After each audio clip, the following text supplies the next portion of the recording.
Welcome to a special presentation of Sellout Crowd, Conversations with Coach. I'm Bob Stoops, and I'm taking time to talk with friends and colleagues in the sports world to get caught up and share stories.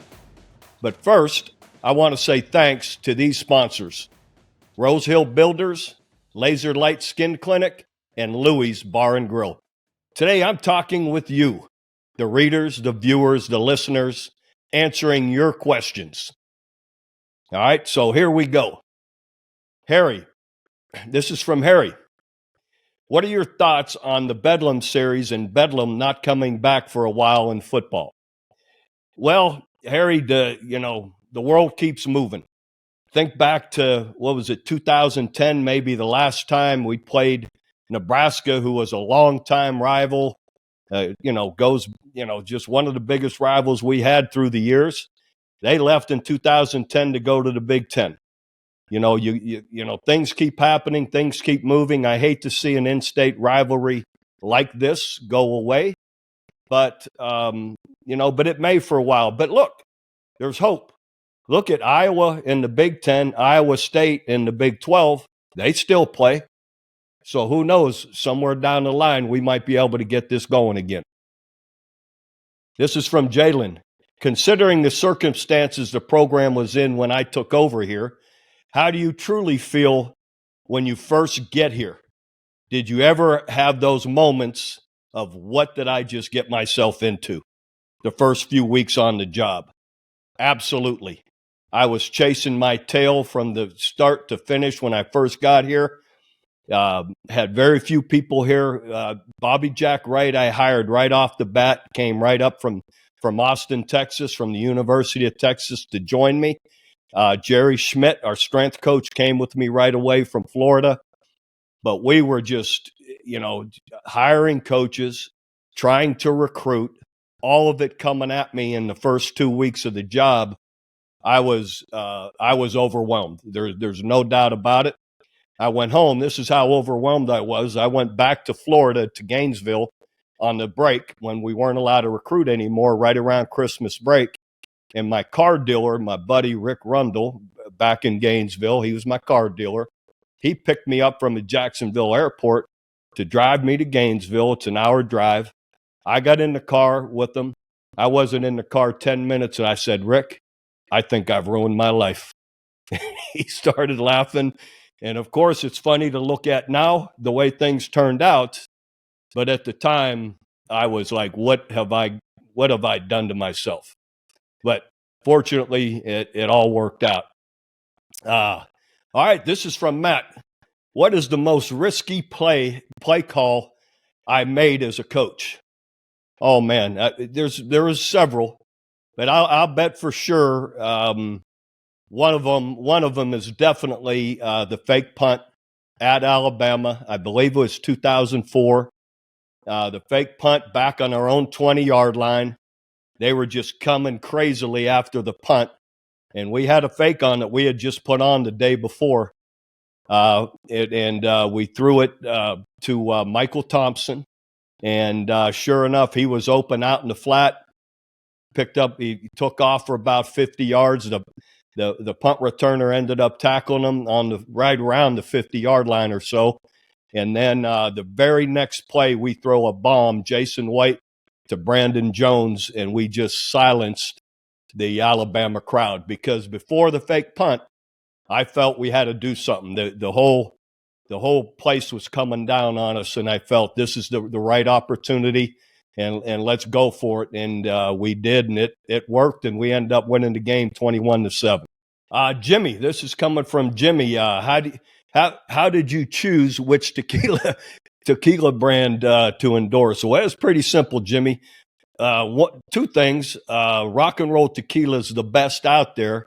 And two, they were the only ones who asked me. So that's as simple as it gets. And they're the owners are mostly Oklahoma guys. This is it from Jenny. Any regret about deciding to punt to Tyreek Hill? Okay, thanks, Jenny. You had to throw that one right at me, didn't you? But, fortunately, Jenny, it didn't cost us a championship. That was just a rough year anyway. That made it a little bit rougher. And in the end, no, I shouldn't have punted to him a second time. But I'm going to give myself a little defense here. When have you ever seen a pooch punt be returned for a touchdown? We were inside our own 50. It was on the 40, 45. We were just bopping it up in the air to give ourselves another 10 seconds, and it's either fair cut or goes out of bounds. But we didn't anticipate, one in a million. It's the only one in my career that I saw a punt go straight opposite where we were trying to punt it. So my fault. I take responsibility for it. Funny backstory to punting to Tyreek.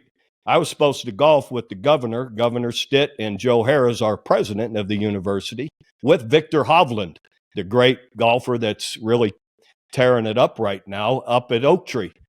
And I couldn't make it, so they replaced me with somebody, and afterwards they told me that Victor didn't even know who I was, which I get that. He's, from out of the country. He's a golfer. I'm older. There are a lot of people don't know who I am. But anyway, I said, well, just tell him I'm the guy that punted to Tyreek Hill twice, and then he'll probably know who I am. G.A. Thrawn, I guess that's your Instagram name. What is the most important advice you would give a father about raising kids?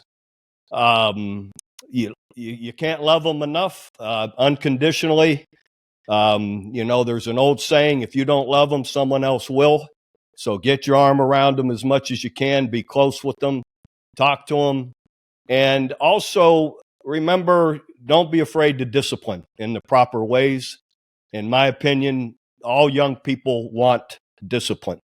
So you got to be strong enough, smart enough, tough enough to give him the discipline that he deserves, because everybody learns that in life, everything has consequences. So love them to death and always discipline properly. They want it. Dr. Obbs, I guess, again, Twitter name. What sort of challenge was it to get your team ready to play after an upset loss? What tactics did you use to refocus your team? I think a number of ways. Number one, I think you have to always remember, don't let one loss lead to two. Don't carry the loss from a week ago into this game, whether it's your feelings, whether it's your mindset, whatever. Same thing when you win a big game.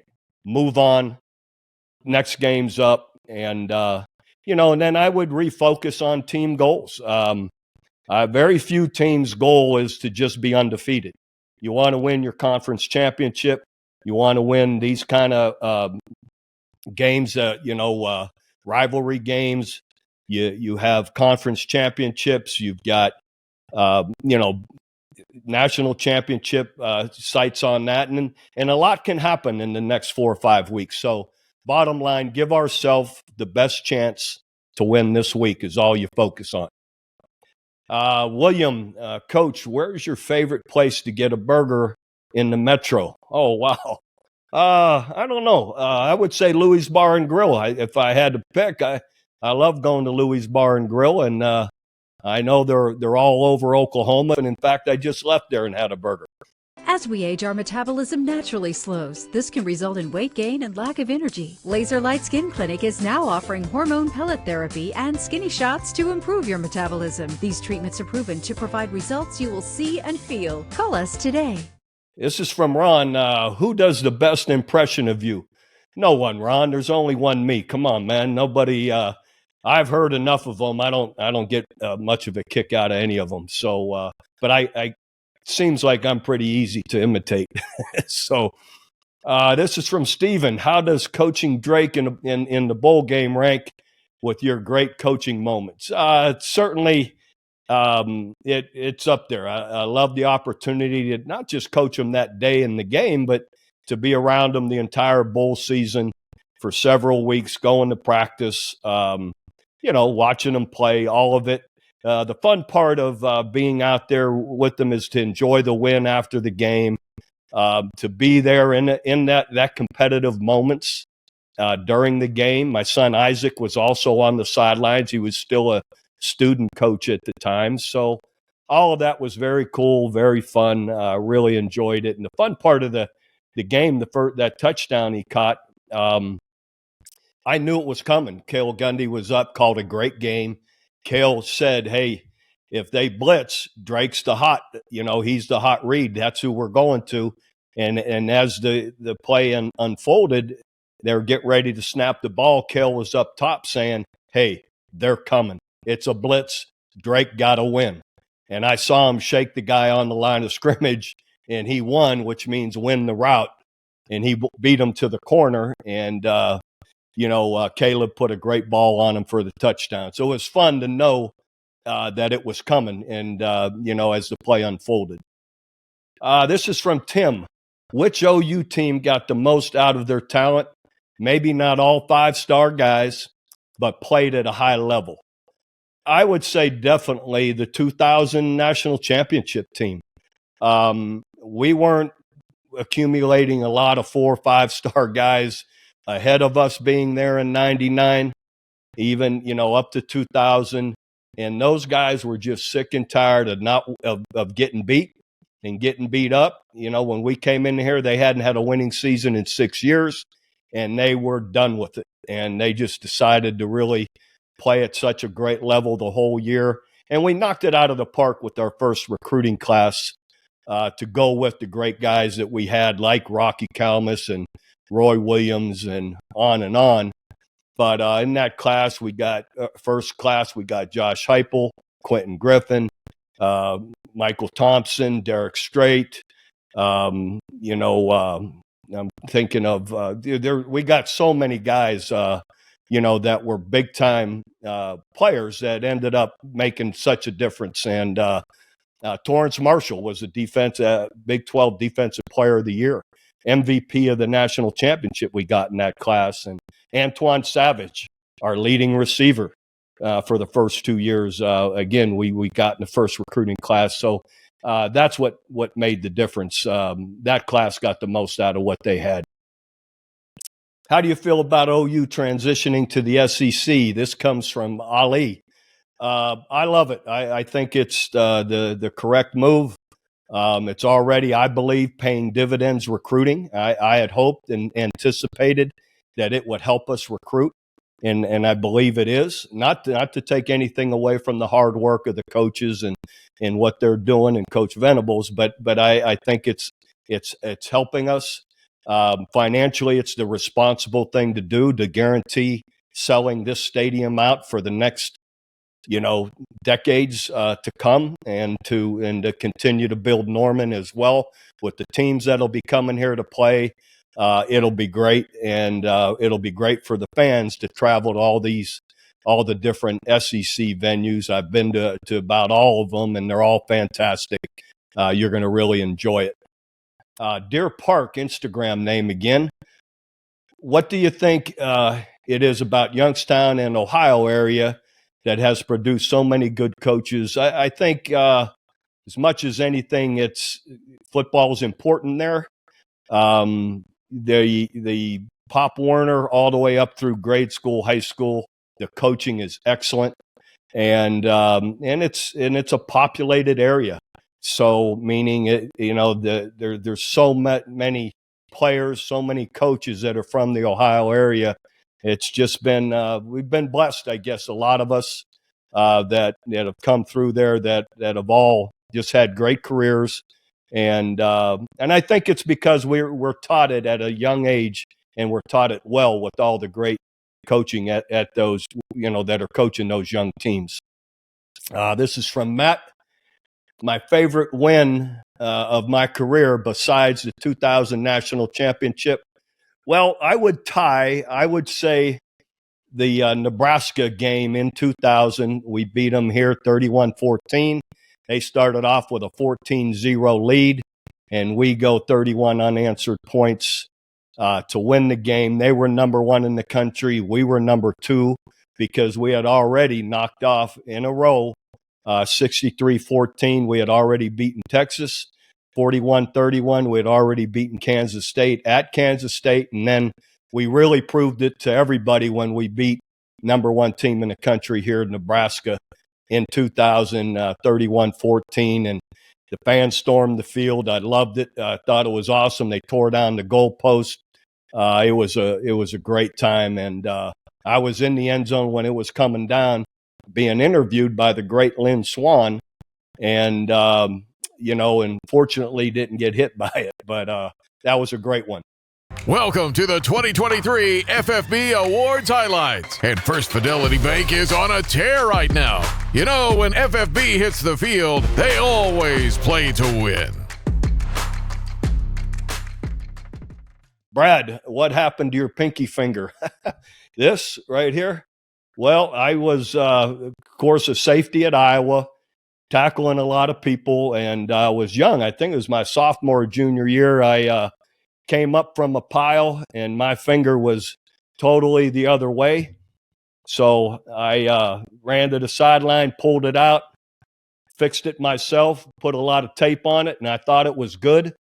And, I was able to get through the year that way and put a little splint on it when I wasn't playing. But little by little, it kept getting knocked and kept moving. And then as I, and then finished playing, little by little, same thing kept happening through the years. It just kept getting worse. So it doesn't feel too well when it's too good when it gets cold. But I manage. This is from Zach. How did other schools recruit Drake and Isaac while they were in high school? Was it odd seeing things from the other side of all, since from all the years that I was out recruiting young people in other schools and in their homes? Yes, it was a little bit different, but everybody's, so professional, so good. I went on some visits with them and really just kept quiet. Observed and watched, and all these coaches around the country are, such professionals. They were all great guys that recruited them. It was fun to be on some of those visits. And anyway, so it was good. It was really easy, actually. This is from Michael. Outside of the university and football, what made you want to make the state of Oklahoma your home? The people. Obviously, I've been here 24 years now. Even once I retired, I got too many friends. I love the people. Even, everyone has always welcomed me everywhere I've been.